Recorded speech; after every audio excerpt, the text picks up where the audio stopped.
South African economy, we have these policy debates all the time, but putting it into perspective as a professional economist and looking at our progress as a nation over the last sort of decade or so, what's your overall sense of, what's working, what's not, the growth rates we're achieving relative to some other nations? Yeah, I think we made some very good inroads. If you to look at both monetary policy and fiscal policy, we went through a period where, on average, we had a very accommodative monetary policy, and fiscal expansion policies have also been coming through. The biggest challenges, of course, have been on the infrastructure development side, which is where we're running up against capacity constraints. And hence, we always say that we want to grow the economy at 6–7%, but we only are capable of 4.5%.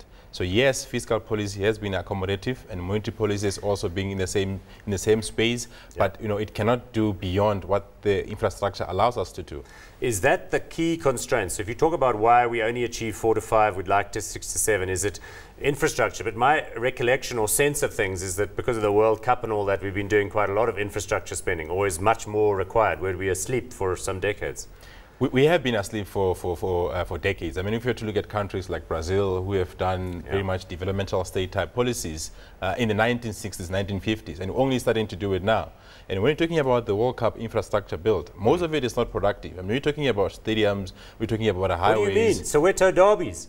It is not one that really creates sustainable structural economic growth. Yeah. We're looking for expansion on a rail network. Right. We're looking for ports. We're looking for a very efficient infrastructure that is very economic. So if you'd been the Minister of Finance sort of a decade ago, you would have been a bit more aggressive with regard to fiscal spending in that regard instead of being as conservative as we were. No, without doubt. I mean, we're sitting today with problems with Eskom, struggling to meet the demand on the electricity side. I mean, what kind of a company that's supposed to be running efficiently and profitably says, please consume less of my product? Yeah. Aren't they supposed to be excited about expansion and demand for electricity?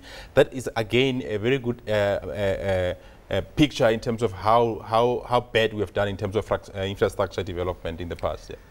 Okay, shifting to the labour market issue, this is a key touch point for people depending on their political ideology. The Liberals, the left, if you can call them that, the labour movement.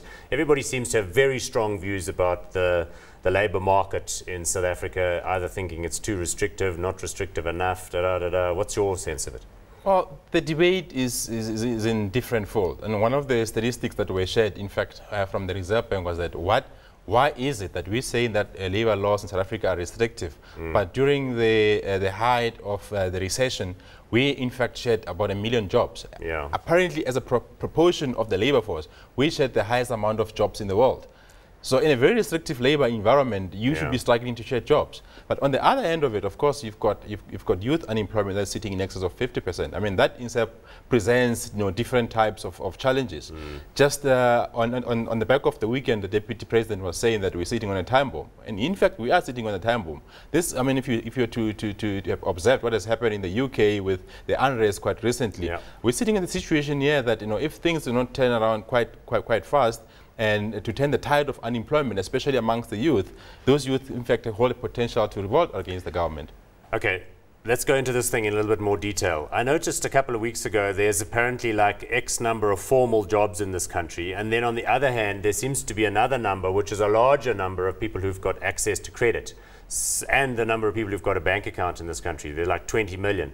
So is it perhaps true that the unemployment statistics in South Africa, whilst very horrible, around like 25%, and then, as you say, amongst youth even higher, is it not the case that in fact there's a lot of informal employment or semi-formal employment going on, and by that I mean that the statistics are underreporting the extent to which people are involved in the job market? I mean, to be honest, Paul, that is very speculative. I mean, the numbers that we get from statistics here, we have to believe that those numbers are accurate. I mean, any form of statistical compilation of data, it involves very meticulous, econometric methodologies that have been proven to work across the globe. So and do they attempt, in fact, to record if semi-formal employment, say, in the construction sector? They do. Indeed, because the numbers that are published, they in fact have an informal segment to them, and they will also go to beyond saying that this is agriculture, this is non-agriculture employment. So if one says, seasonal, in fact, and all that kind of thing. That's very true. And if one is going to come through and say the numbers are not accurate, they have to present a better methodology. As it stands, the numbers that we're getting from this SA are the numbers that we should be, in fact, basing our judgments on. And what about the link with education? Because there's another argument out there that says the reason we've got such high youth unemployment is because companies find it very difficult to work with the people that they're getting out of the schooling system, where the educational and general skills are very low. I think it's more, again, a case of, are we producing the type of skills that we are producing?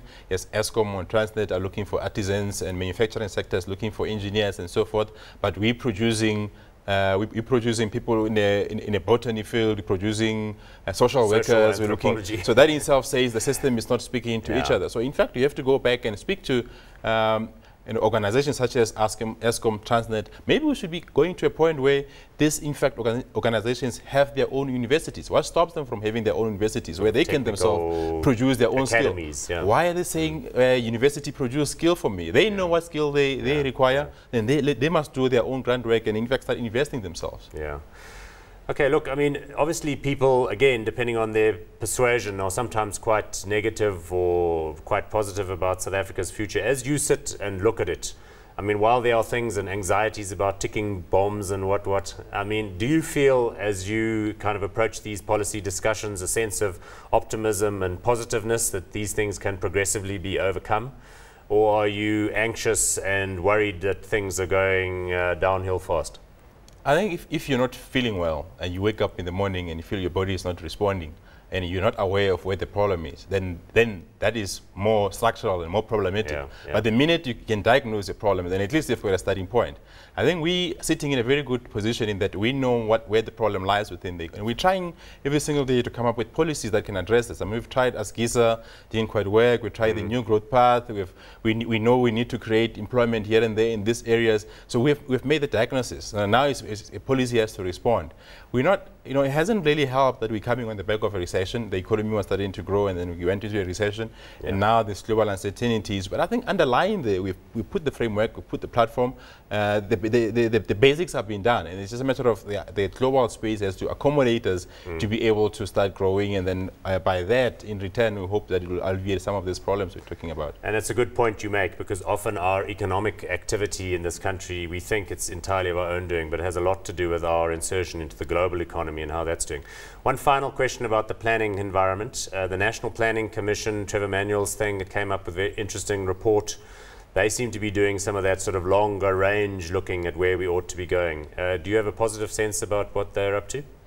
I think it's positive in the sense I see more communication on policy, because the most difficult aspect of policy is that it can never stand on its own. It has to speak to other areas of government, be it the Department of Trade, be it the Economic Development Ministry, the Finance Ministry. All these have to speak to one another. And what I'm finding about this, I mean, not to look at it in single out what Trevor Manuel is putting together, but it sounds like there's more coordination that's starting to come through, and that is in fact one big positive out of it. Yeah. Monale, thanks very much. Always great to chat to you. Pleasure. We'll hope to see you again soon.